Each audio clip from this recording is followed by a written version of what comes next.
Hi, I'm Michael Kourosh. I live in Santa Barbara, California, one of the most beautiful places on earth. My design center is where people come to reimagine their homes and spaces.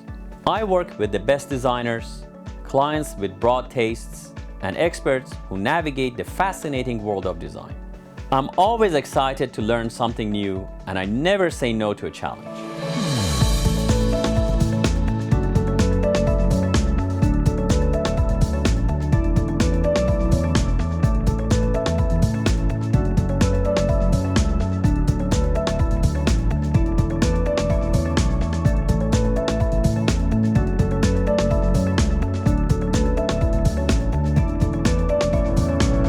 This is Design Santa Barbara.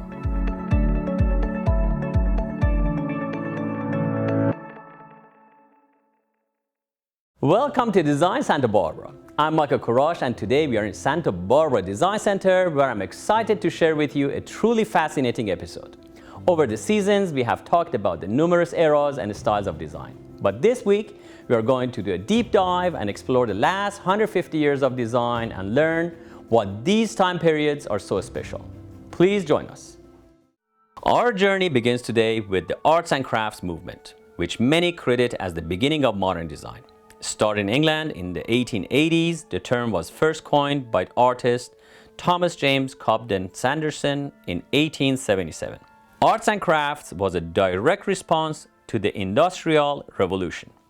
Architects such as William Morris and John Ruskin, who believed that the beauty existed in hand-making items with simple, timeless designs. Unlike the Gothic era before it, which focused on ornamentation and intricacy, the arts and crafts removed almost all decorative aspects and made items entirely utilitarian.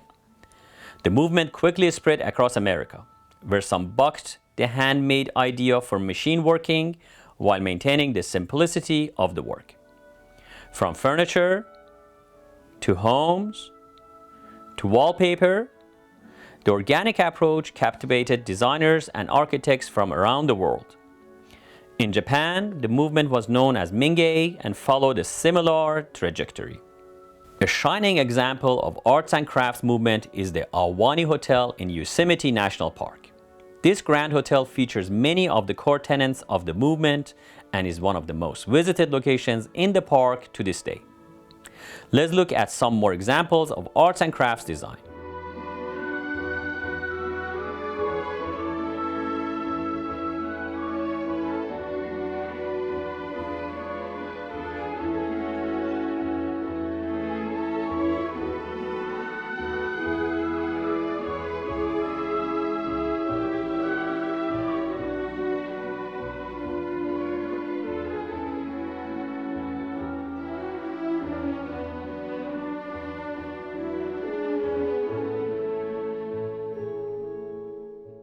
As arts and crafts settled into the mainstream, a new design style began to spread. In the 1890s, Art Nouveau entered the mainstream. In contrast with arts and crafts, Art Nouveau proposed the idea that functional items should be indistinguishable from fine arts. This concept led to the rise of designers such as Louis Comfort Tiffany, René Lalique, and Émile Gallé. The decadent and elaborate glass workings are still among the most sought-after decorative objects. In Germany, the Art Nouveau concept of total works of art led to architecture with flowing lines and elaborate woodwork. For artists, this era proved to be transformative. From Gustav Klimt to Toulouse-Lautrec, bold uses of color, typography, and subject matter allowed painters and graphic designers to explore new freedoms in their craft. As the world entered the 20th century, Art Nouveau was embraced by numerous countries and cultures. Let's look at some examples from across the globe.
As Art Nouveau began to subside, early modernism became a dominant design trend. Moving back to the concepts first pioneered by arts and crafts, early modernist designers believed that the ornamentation was childish and unnecessary. German designers such as Joseph Hoffmann believed that machine working was evil and valued the craftsmanship of hand-built objects. The Werkbund was a group that promoted form without ornament and encouraged European craftsmen to both partner and compete to improve design. The early modernism movement was shorter-lived than arts and crafts and Art Nouveau, as it was cut off by a machine revolution and a world war. When we come back, the world undergoes a drastic change in the first half of the 20th century, and we will learn how design helped shape the way we have lived since. Stay tuned, there is more Design Santa Barbara after the break.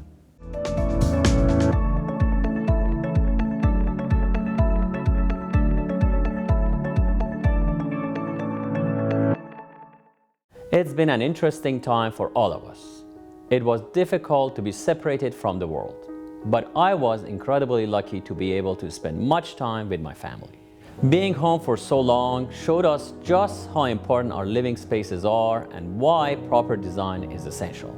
If you are ready to redefine your living space, come in and see me. It would be my honor to help you. We are Santa Barbara Design Center at 410 Olive Street, and we are ready. How many times in the last year have you said to yourself, I really need a new sofa? Spending so much time at home lately, you deserve the most comfortable furniture. At Santa Barbara Design Center's massive showroom, we have numerous selections of sofas and sectionals that you can take home today. Or we can custom build your dream sofa.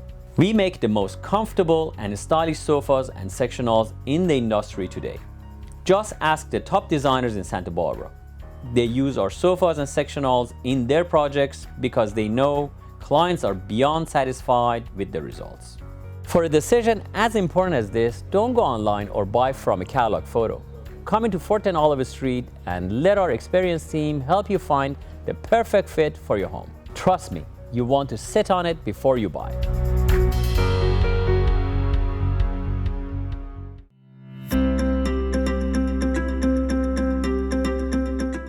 Today I would like to talk to you about rugs. 3 important things to remember when you are buying a rug.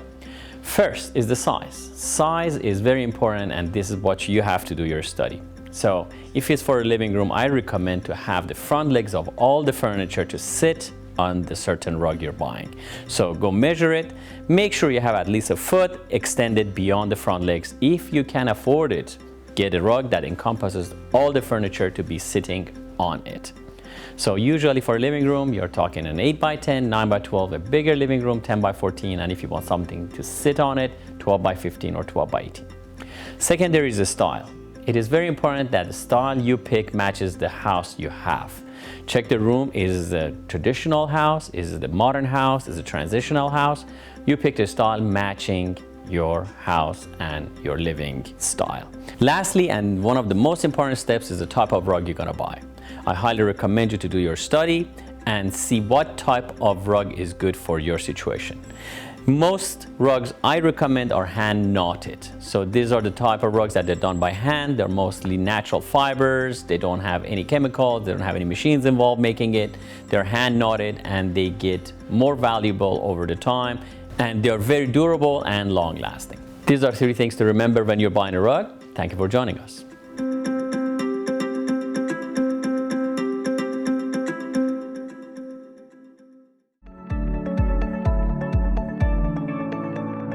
Welcome back to Design Santa Barbara.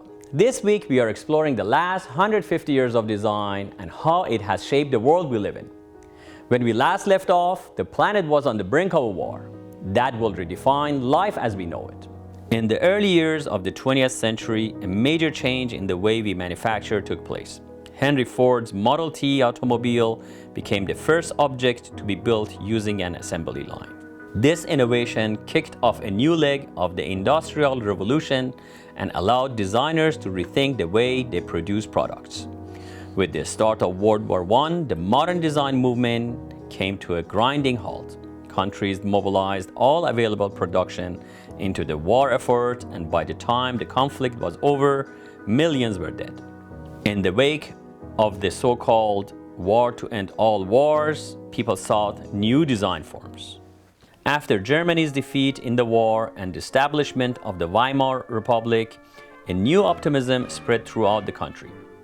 New education centers began popping up, including the famed Bauhaus School. Here, artists, architects, and designers conceived of a new design style, focusing on geometric shapes such as rectangles and spheres. Objects and buildings from the Bauhaus movement often featured rounded edges, curved walls, and long banks of windows.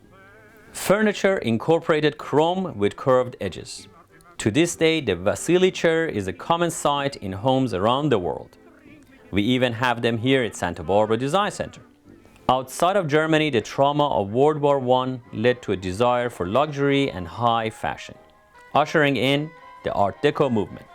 Starting in France, Art Deco is recognizable by its sharp lines, expensive materials, and ornate accents. Mainly for the wealthy in Europe, as Art Deco expanded across the United States, manufacturers focused on bringing the design form to the middle classes. This was a time of extreme prosperity in the US, known as the Roaring Twenties, most commonly symbolized by the flapper girl and Prohibition. Architecture during the Art Deco era prospered. Skyscrapers such as Empire State Building and Chrysler Building towered over Manhattan skyline, and opulent homes embraced this style across the country. Let's look at some examples of Art Deco architecture.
During this era, world events affected design as well.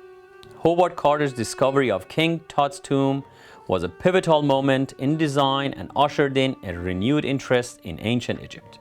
Blended with Art Deco, Egyptian jewelry, design elements, and architecture took the world by storm.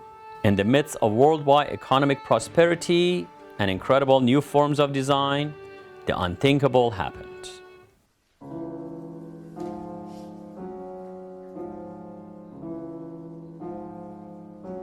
With the stock market crash of 1929 and the ensuing Great Depression, the evolution of design slowed to a glacial pace. Purchasing went down and manufacturing ceased. To counter the downbeat mood of the world, graphic designers incorporated uplifting messages and fantasy into their advertising. Throughout this era, a titan of design came into his own. World-renowned architect and designer Frank Lloyd Wright transcended multiple eras and styles with his signature organic architecture. His unmistakable designs became some of the most recognizable structures in the world. Let's look at some of his work, while listening to his actual thoughts on architecture and design. In my youth, nothing existed of the sort that I wanted to see happen. It didn't exist anywhere. It had to be made, and it happened out here on the western prairies of Chicago.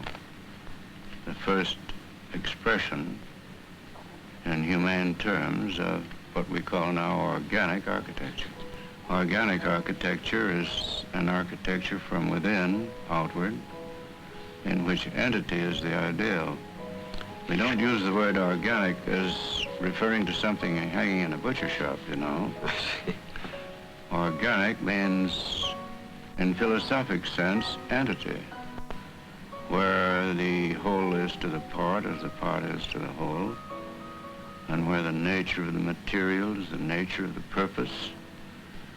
The nature of the entire performance becomes a necessity, and out of that comes what significance you can give the building as a creative artist.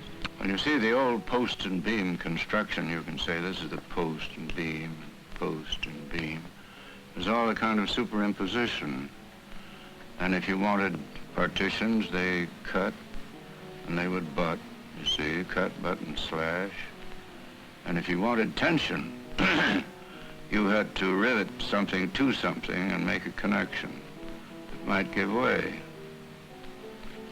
Well, the organic architecture brought the principles together so that a building was more like this. You see, you could pull on the structure. It had tensile strength owing to steel. And owing to steel, it could have great spaces. And the great spaces could be protected with glass. These houses built upon this plan are good for 300 years, I should think. As the world slowly pulled itself out of a global depression, it wasn't long before war once again took hold. An armed conflict beyond all measure, design, industry, and art were once again relegated while nations mobilized their resources. By the end of World War II, much of the industrial world was ravaged, creating an opportunity for new forms of design to take shape. With the return to normal life after World War II, people around the world sought new forms of design to rebuild their countries. The concept of streamlining became popular with automobiles, buildings, and objects taking on a teardrop shape. Americans embraced whole new ideas including suburbs, airstream camping, and jet travel. During this time, design also started to incorporate comfort. Henry Dreyfuss extensively researched the human body in an effort to make furniture more enjoyable. To this day, the Dreyfuss lounge chair is a popular object in households. Dreyfuss was also responsible for many of the most famous utilitarian objects of this era, including the Western Electric Model 500 telephone, the Hoover vacuum, the 20th century limited locomotive, and the Polaroid land camera, all of which incorporated modern streamlined design. As time progressed, designers once again harkened back into the simpler designs of arts and crafts, but with a new spin. The mid-century modern era embraced simple, clean lines and use of basic materials, but unlike previous generations, incorporated machine work to mass produce. What resulted was a new era of furniture, architecture, and fashion. Let's look at some of these examples.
When we return, the world of design enters the modern age and goes out of this world.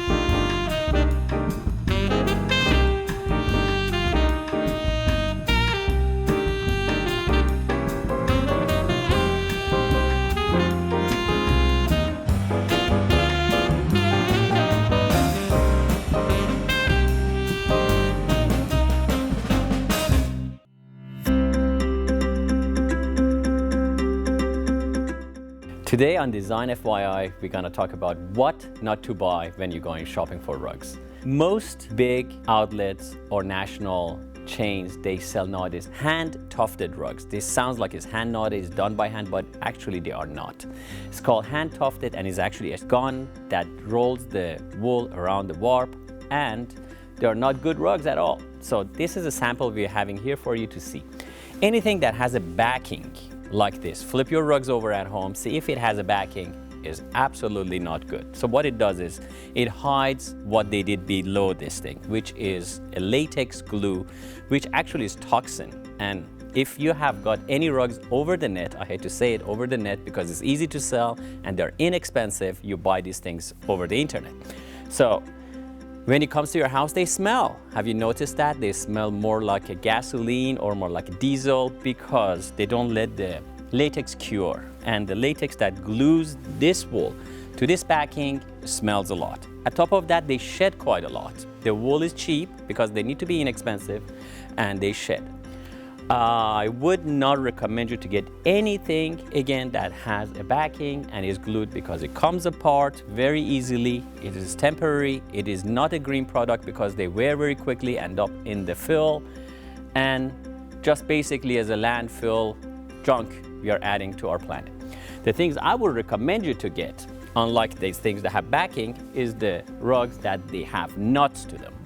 So as what to buy, I highly recommend you to get some rugs that they are hand knotted. And how you can see, flip it to the back, and you can see the knots are done individually, and each one is slightly different than the next one because they're done by hand, and the intensity of the wool and the pull they have, the weaver, makes them look different. Also, the sides are done by hand. That you can see very easily. If you want to buy a real rug, please come to Santa Barbara Design Center and I can gladly help you. Thank you for joining us on Design FYI, Santa Barbara Design Center, Fort and Olive.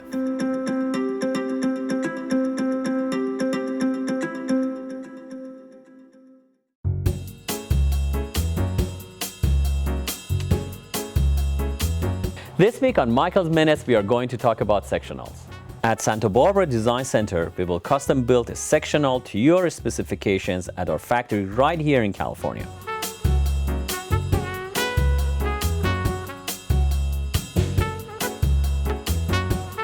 No room is too big or too small. Our line of comfort sectionals are built to the exact size and shape you need for your room. Let you and your family enjoy the luxury of angel hair wrap, the most comfortable seating in the world. Choose from multiple colors and stain-resistant fabrics that can withstand children, pets, and spills. But don't just take my word for it. Come into Santa Barbara Design Center at 410 Olive Street and feel the comfort of a new sectional for yourself.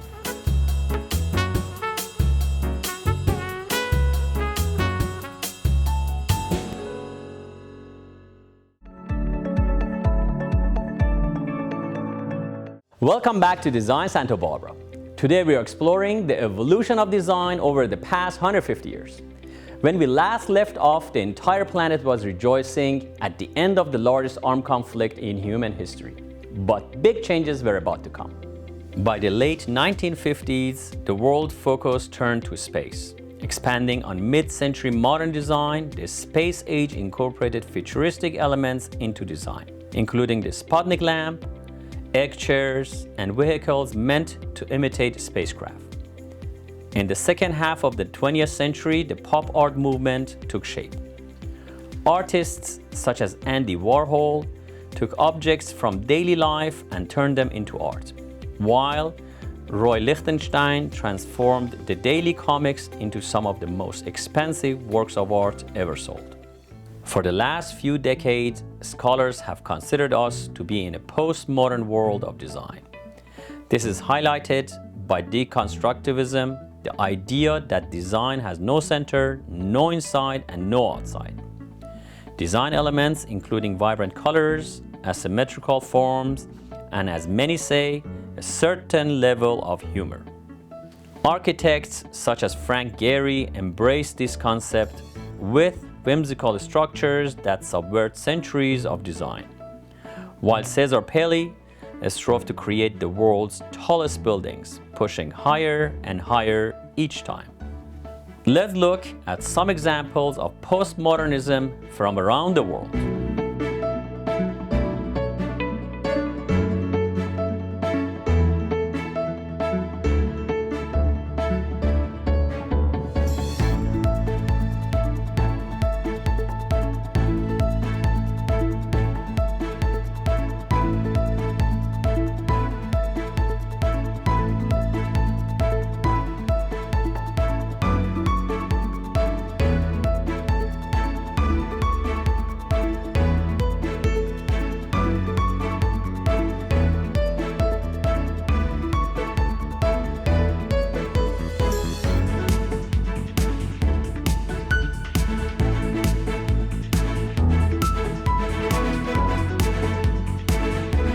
From arts and crafts to postmodernism, it's incredible to see how the world of design has evolved over the last 150 years. We can only imagine what is coming next. I hope you have enjoyed this look into the history of design. If you would like to learn more, I welcome you to come to Santa Barbara Design Center and tour our vast collection encompassing all eras. Thank you for joining us. See you next week.